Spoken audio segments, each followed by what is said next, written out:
పూర్తి వివరాలకు చదవండి రేపటి అక్షర శిల్పం దినపత్రికలో.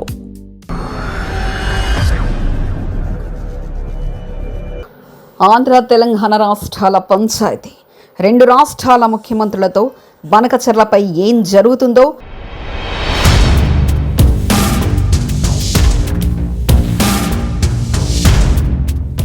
పోలవరం బనకచెర్ల ప్రాజెక్టులు ఇప్పుడు రెండు తెలుగు రాష్ట్రాల్లో హాట్ టాపిక్గా మారింది.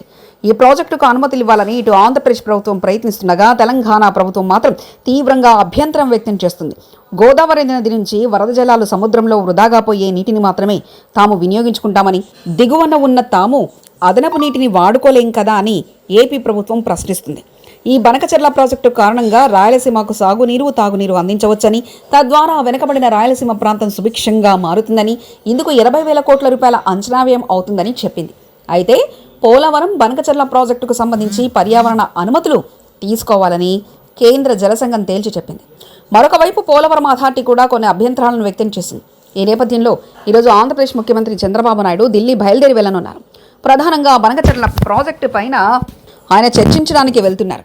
2 రోజుల చంద్రబాబు ఢిల్లీ పర్యటనలో కేంద్ర మంత్రి అమిత్ షాతో పాటు కేంద్ర జలశక్తి మంత్రి సిఆర్ పాటిల్ను కూడా కలిసి బనకచెర్ల ప్రాజెక్టుకు అన్ని రకాల అనుమతులు లభించేలా సహకరించాలని కోరనున్నారు.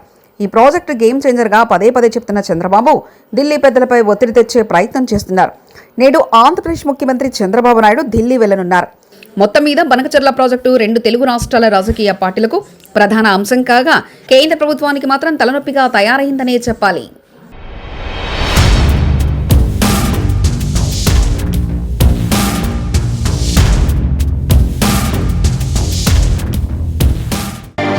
మరిన్ని కథనాల కోసం సబ్స్క్రైబ్ చేసుకోండి మీ అక్షర శిల్పం.